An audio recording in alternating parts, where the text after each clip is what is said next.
Office আদালত খুললেও রাজধানীতে এখনো ছুটির আমেজ। পরিজনের সঙ্গে ঈদ করতে যারা বাড়িতে গেছেন তাদের অনেকে ফিরেননি এখনো।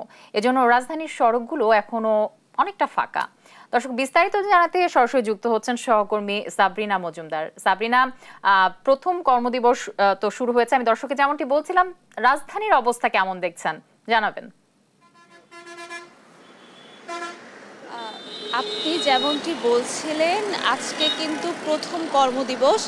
আর এই কর্মদিবসের প্রথম দিনে কিন্তু কর্মজীবীরা যারা আছেন তারা কিন্তু আস্তে আস্তে ঢাকার উদ্দেশ্যে ছুটে এসেছেন এবং বিভিন্ন তাদের গন্তব্যস্থলে যারা যেখানে চাকরি করেন বিভিন্ন অফিসগুলোতে হচ্ছে তারা চলে গেছেন। কিন্তু আমি যেটি দেখতে পাচ্ছি যে রাস্তাঘাট কিন্তু একটু তুলনামূলকভাবে আসলে ফাঁকা এবং যাত্রীরা বেশ স্বস্তিতেই আসলে তারা যে অফিসগুলোতে কাজ করছেন সেখানে কিন্তু যেতে পারছেন। তবে যদি আমি বাস, সিএনজি, রিক্সা যে কোনো পরিবহনের কথাই বলি না কেন, বাসগুলোতে আমি বিভিন্ন যাত্রীদের সাথে আসলে কথা বলেছি।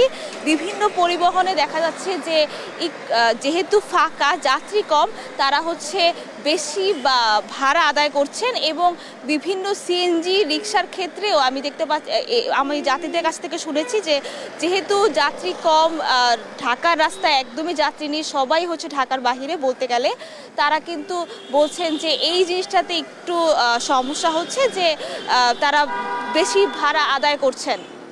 কিন্তু এমনিতে রাস্তার চিত্র যদি আপনি দেখেন তাহলে বলবো যে বলতে গেলে হচ্ছে আজকে রাস্তার চিত্র হচ্ছে একদম কম জ্যাম। সবাই একদম গন্তব্যস্থলে যতটুকু সময় নিয়ে যাওয়া উচিত সেটুকু সময় নিয়ে হচ্ছে যাচ্ছেন।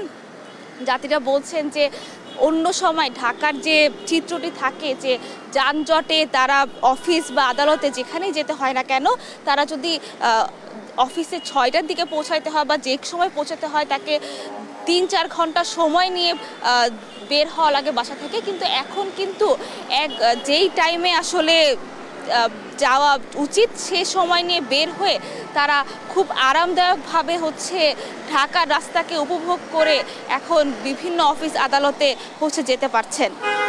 এবং আরেকটি যেটি বলতে চাই যে তবে তারা হচ্ছে ভালো সময় উপভোগ করছেন এবং